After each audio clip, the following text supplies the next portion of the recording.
તાપી જિલ્લાના સોનગઢ તાલુકાના ચાંપાવાડી ગામના ડુંગરી ફળિયામાં પીવાના પાણીની ગંભીર સમસ્યા સામે આવી છે।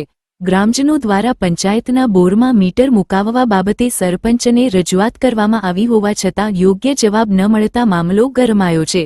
ગ્રામજનોના જણાવ્યા મુજબ ચાંપાવાડી વિસ્તારમાં પંચાયત દ્વારા બોર બનાવવામાં આવ્યો છે, પરંતુ પાણીની યોગ્ય સપ્લાય માટે તેમાં મોટર અને મીટર લગાવવાની જરૂર છે।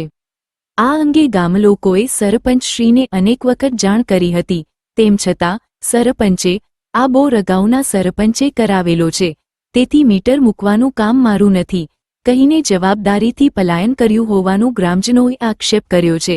વધુમાં સરપંચ દ્વારા ઠરાવ પર સહી સિક્કા કરવા ઇનકાર કરવામાં આવ્યો હોવાનું તેમજ જ્યાં ફરિયાદ કરવી હોય ત્યાં કરો, હું કામ નહીં કરું જેવા શબ્દો વાપરી ગ્રામજનો સાથે ગેરવર્તન કર્યાનો પણ આરોપ છે। હાલ ગરમીના દિવસોમાં પીવાના પાણી માટે લોકો, પશુઓ અને સમગ્ર વિસ્તાર ત્રાસ ભોગવી રહ્યો છે। પાણીની તાત્કાલિક જરૂરિયાતને ધ્યાનમાં રાખીને ગ્રામજનોએ ઉચ્ચ અધિકારીઓને લેખિત અરજી આપી તાત્કાલિક કાર્યવાહી કરવાની માંગ કરી છે। ગ્રામજનોની માંગ છે કે પંચાયતના બોરમાં મીટર લગાવી નિયમિત પાણી પુરવઠો શરૂ કરવામાં આવે અને જવાબદાર સામે યોગ્ય પગલાં લેવાય। મારું નામ છે ઈસાકભાઈ ગામિત રતિલાલ, રહેવાસી ચાંપાવાડીના ડુંગરી ફળિયું।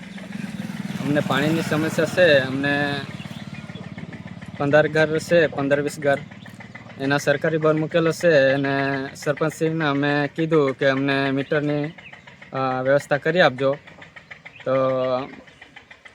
ના પાડી અને અમે સોનગઢ તાલુકા વિકાસ અધિકારીને અમે અરજી કરી છે અને અમને મીટર મળી જતું તો ખૂબ સારું। આમાં પાણી આવે છે? આ બોરમાં પુષ્કળ પાણી છે, એમાં તો 10-15 ઘર અમને થઈ રહે એમ તો પુષ્કળ પાણી છે, સરકારી બોર છે। સરપંચને રજૂઆત કરી તો શું કહે છે સરપંચ? એ તમે જે કરવું હોય તે કરી લો, તમારા મેળે તમે મૂકી લો મીટર એમ કે। અન્ય જે પાણીની ટાંકીઓ છે ને જેટલા બોર છે ત્યાં મીટર મુકાઈ ગયા છે? એનું તો અમને નહીં ખ્યાલ, પણ અમારું સમસ્યા છે અહીંયા મીટર અમને જોઈએ એમ। અરુણાબેન શિલેષભાઈ ગામિત। શું તકલીફ છે? પાણીની તકલીફ છે અમને। અમે મીટરની માંગ કરી પણ સરપંચશ્રી ના પાડતા છે। આગળના સરપંચનો મીટર છે એટલે મારાથી એ કામ નહીં થાય એમ કહેતા છે। પાણી વગર શું શું તકલીફ પડે છે તમને?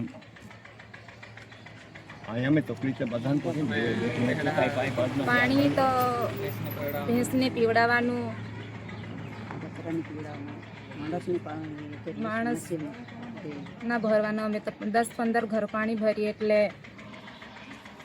બોરમાં પાણી ઉતરી જાય તો રાત્રે 1-2 વાગે ઉઠીને પછી પાણી ભરવું પડે। રાત્રે કોણ ઉઠીને પાણી ભરે? એવી રીતે અમને તકલીફ છે, એટલે મીટર મૂકી દે તો સારું થાય।